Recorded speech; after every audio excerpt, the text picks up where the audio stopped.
Did you know that a short 7-minute animation produced in 2008 correctly predicted major geopolitical events of our time? Imagine an animated masterpiece that not only captivates with its cryptic symbolism but also serves as a crystal ball into global affairs. Created by Louis Lefebvre, also the mastermind behind the visual effects of The Lord of the Rings, this enigmatic film has garnered awards, sparked controversy, and left audiences worldwide pondering its hidden messages. So if you're curious about its accurate predictions, its spiritual underpinnings, and the mysteries it unravels, stay tuned, because we're about to dive deep into the heart of I Pet Goat 2.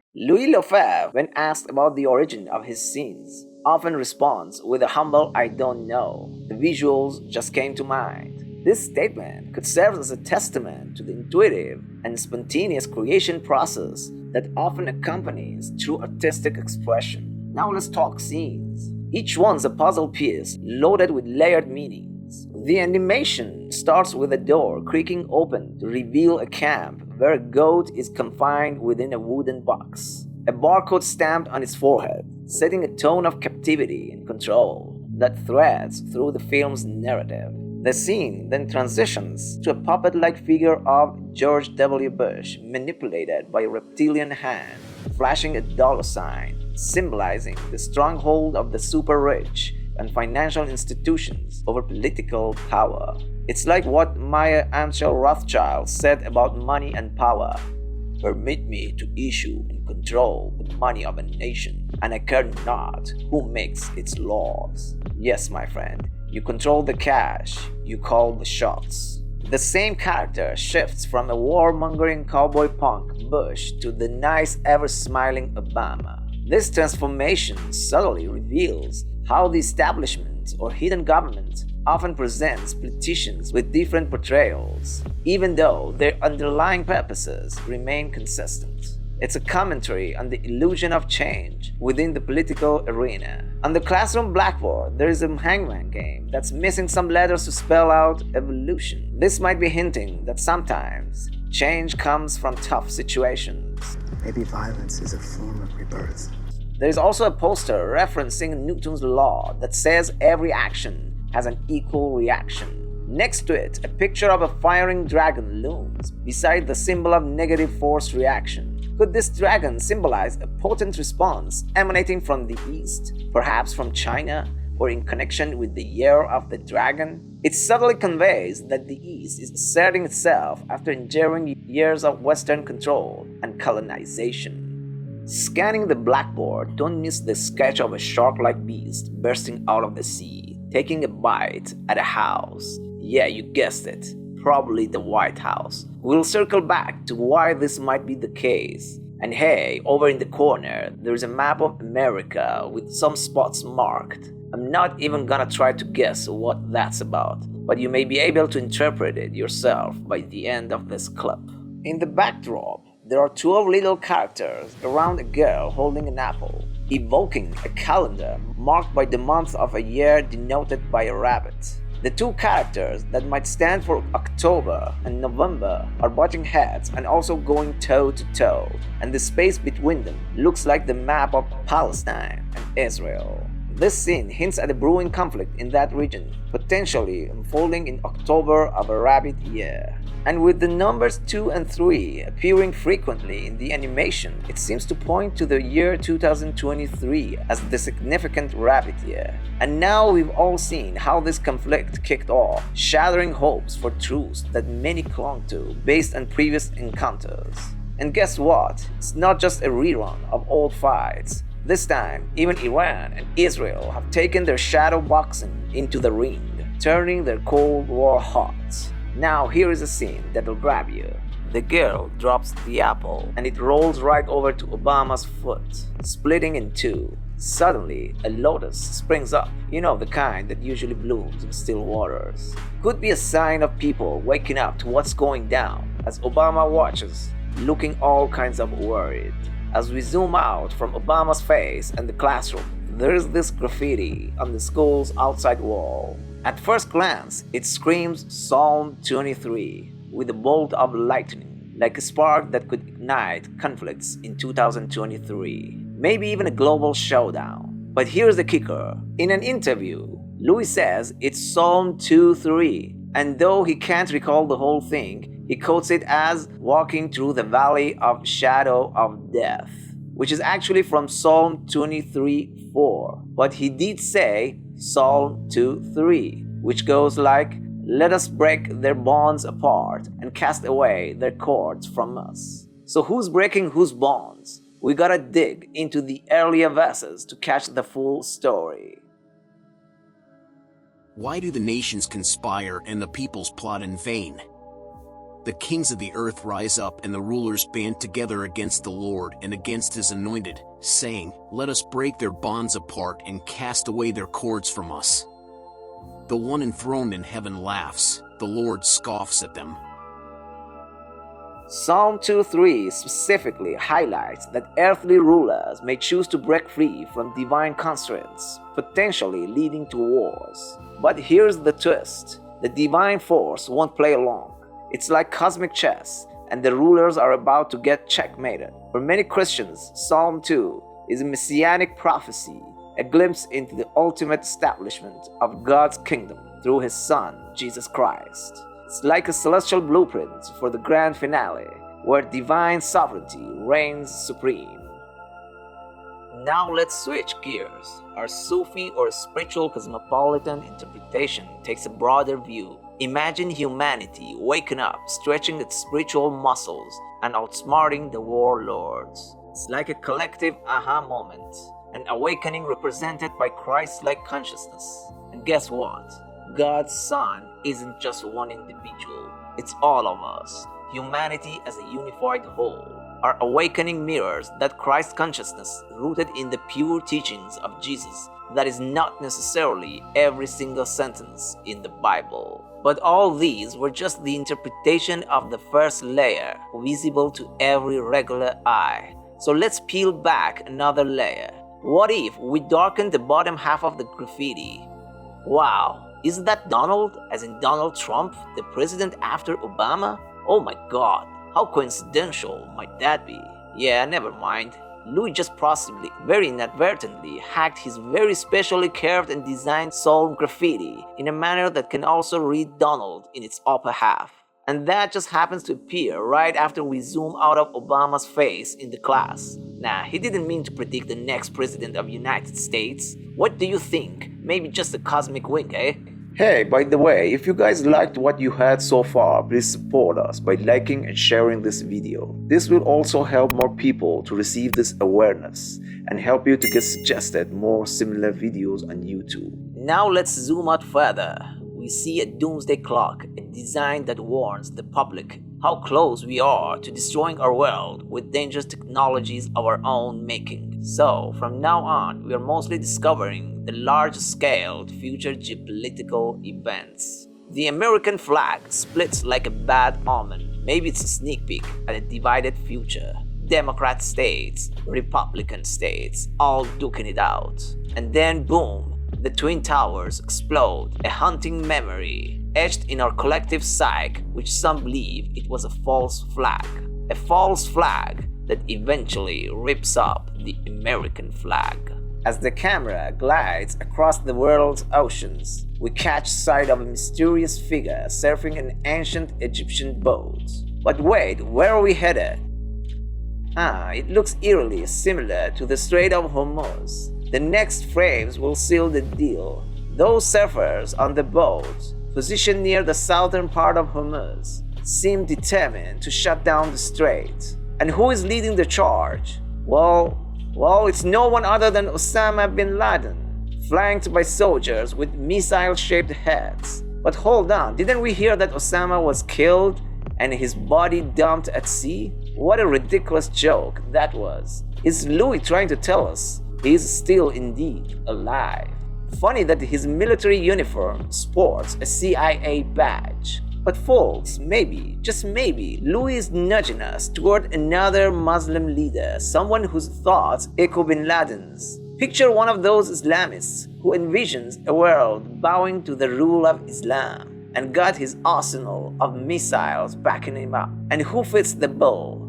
Mr. Khamenei, Iran's supreme leader. His navy could indeed shut down the Strait of Hormuz as part of a martial strategy during a war. Take a good look at these two images side by side. It's uncanny, isn't it? Notice how the floor in the real-life photo glistens, mirroring just like the surface of an ocean. It's as though someone's spirit has leapt through time, leaving us with this spooky parallel. And this clip, this is the moment our theory crystallizes as we are witnessing the narrowing of the oil flow. Traveling around the world, we see iconic US landmarks adrift in water. The Statue of Liberty, that beacon of freedom, now floats with the David Star beneath it, pointing to the influence of Israeli lobby on United States. What's the message behind all these archetypes? Well, it's like the universe whispering, "Hey America, you throw yourself in for a wide ride of karma." This whole scenario might be hinting at an eventual downfall of the US, possibly through internal strife or an external assault. You might wonder, how could this superpower, flanked by vast oceans and friendly neighbors, ever fall prey to a foreign attack? It seems unlikely, right? But consider this. Steve Jobs once said that strengths and weaknesses are two sides of the same coin. A fortress can become a prison, and those oceans could turn from barriers into highways. If we interestingly learn that Russia had indeed developed a torpedo capable of creating artificial tsunamis. As we refocus on the Statue of Liberty, a telling gesture unfolds. The iconic figure points eastward, as if directing our attention to an unseen threat. Following this silent cue, we pan east to discover a gun ominously aimed at the statue, and symbolically, America itself. Do the real maps and floating lands resemble enough to you?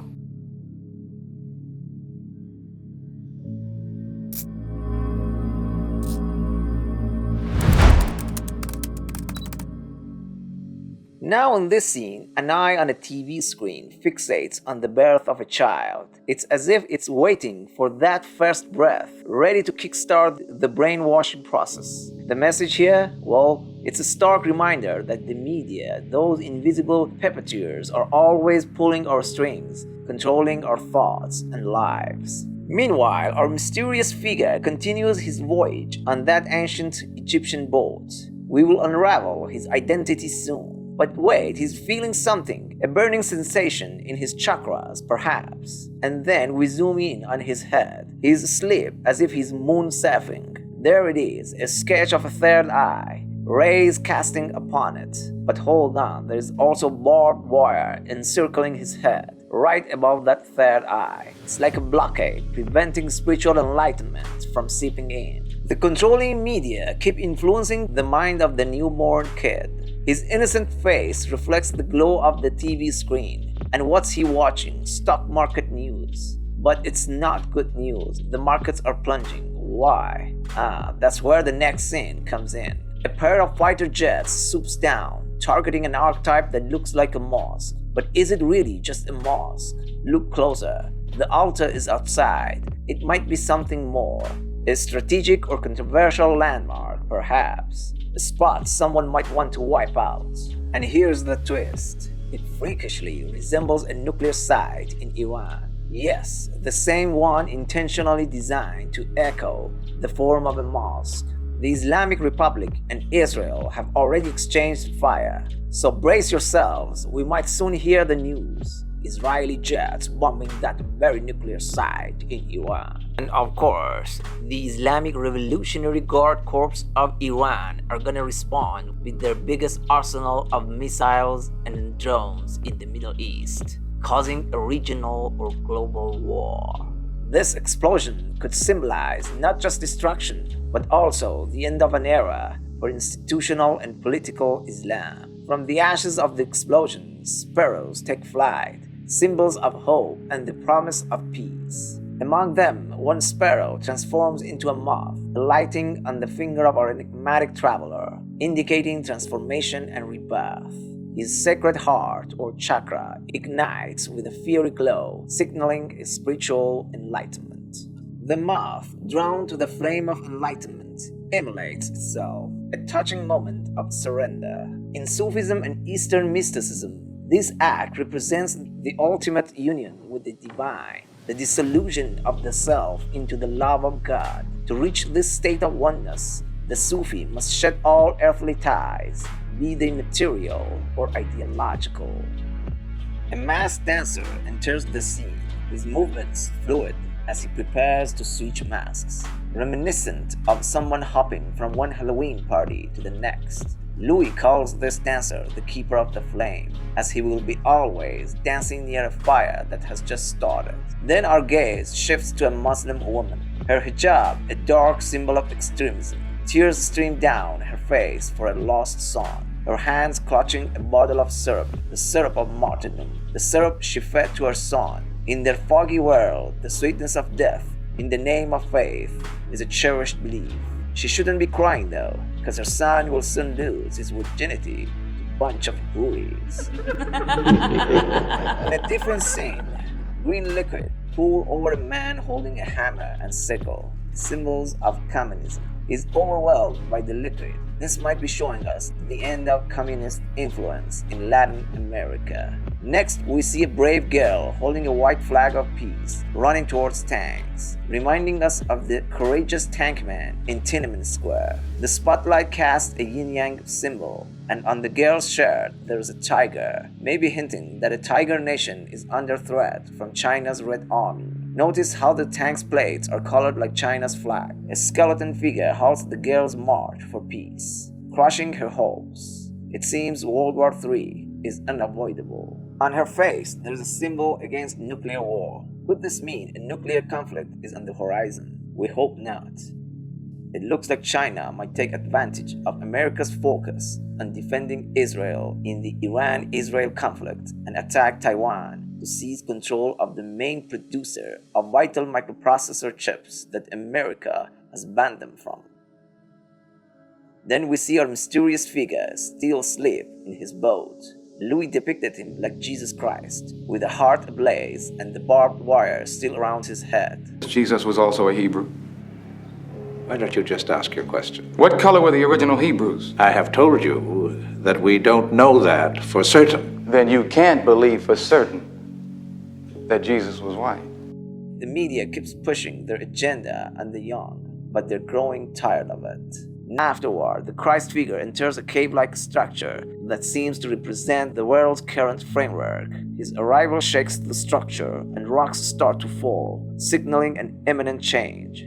On the second look, the cave looks like an ovary, denoting another rebirth with pain. The Flamekeeper is still dancing beside his fire, this time with a mask of Shiva, the Indian goddess, which is known as the destroyer in the Hindu Trinity. When we gaze at the insignia on his chest, we see the sign of NATO.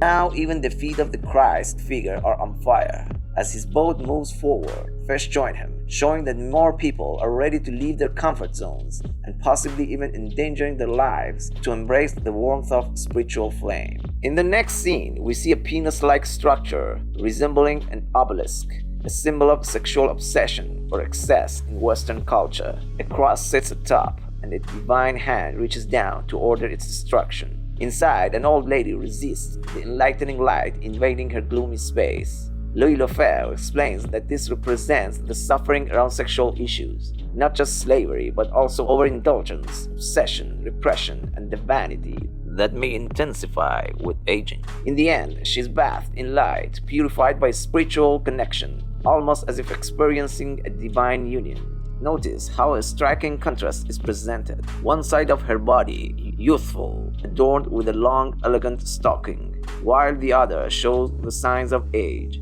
with a shorter stocking and saggy boob. This duality has led some to see it as a metaphor for the unspoken alliance between the White House and the Vatican, each embodying different aspects of power and influence.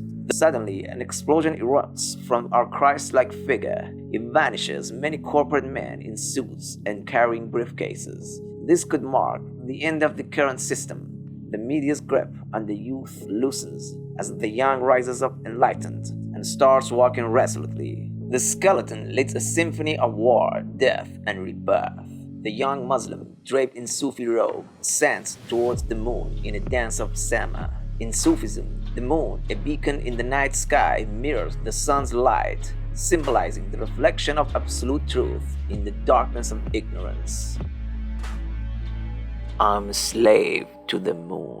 Speak not but of the moon. To me, just words of candy and candle will tune. Candle and candy are admirable for their self-sacrifice here, as they consume themselves to bring joy to others. The young continues his Sufi whirl atop the remnants of the mosque, now devoid of its crescent moon, a sign that rigid Islamic dogma has dissipated, making way for the rise of Eastern mysticism. Given the mosque resemblance to a site in Iran and the rich Sufi heritage there, it's fair to suggest that the spiritual awakening originates from Iran, aligning with the biblical prophecy from Jeremiah 49, verses 35 to 39. This is what the Lord Almighty says. See, I will break the bow of Elam, the mainstay of their might. I'll bring against Elam the four winds from the four quarters of heaven. I'll scatter them to the four winds, and there will not be a nation where Elam's exiles do not go. I'll shatter Elam before their foes, before those who want to kill them. I will bring disaster on them, even my fierce anger. I'll pursue them with the sword until I have made an end of them. I will set my throne in Elam and destroy our king and officials. Yet I will restore the fortunes of Elam in days to come. If you want to see how most of this prophecy had already come true in the course of history, watch this clip of ours. Elam, an ancient tribe and one of the earliest civilizations in Iran, was renowned for its formidable kingdom during Jeremiah's era. Also, upon closer examination, the two horns differing in size seems to echo the ram from Daniel's biblical vision. The horns symbolizes the kingdoms of Media and Persia, with the large horn representing the latter's greater ascendancy. This imagery, therefore, subtly points to Iran, the modern successor of Persia, Media, and Elam. For those intrigued by the depth of these prophecies and their historical unfoldings, further exploration can be again found in our detailed analysis, Biblical Prophecies about Iran, where we unravel the layers of these ancient predictions. The Flamekeeper's dance evolves as he adopts a bear mask, his hands morphing to match. The NATO badge remains on his chest, possibly alluding to the conflict between NATO and Russia in Ukraine, since the Russian Empire has long been symbolized by a bear. But then, in a dramatic leap, he sheds the bear claws and adopts a bird mask. With the numbers 2 and 3 on his wings, could this be a foreshadowing of Russia's Plan B? Perhaps after retreating from Kiev, they instigated Hamas to infiltrate Israel in 2023 using paragliders. It's a clever diversion, distracting NATO's supporting resources from Ukraine. The Flamekeeper, once a guardian of war's blaze, sways until he merges with the light of awareness. Emerging from the cave's shadows, the Christ figure greets the day's brightness. As he drifts away from the cave, the barbed wire falls away, a symbol of his awakening. Behind him, the old structures continue to crumble, with the letters USA visible near the cave's mouth. Next to the cave, a church collapses. Upon closer inspection, this destruction bears a striking resemblance to the real-life event of Notre Dame's devastation in 2019. Compare these two scenes and share your thoughts on this or any other analysis of the animation. And don't forget to like, share, and subscribe.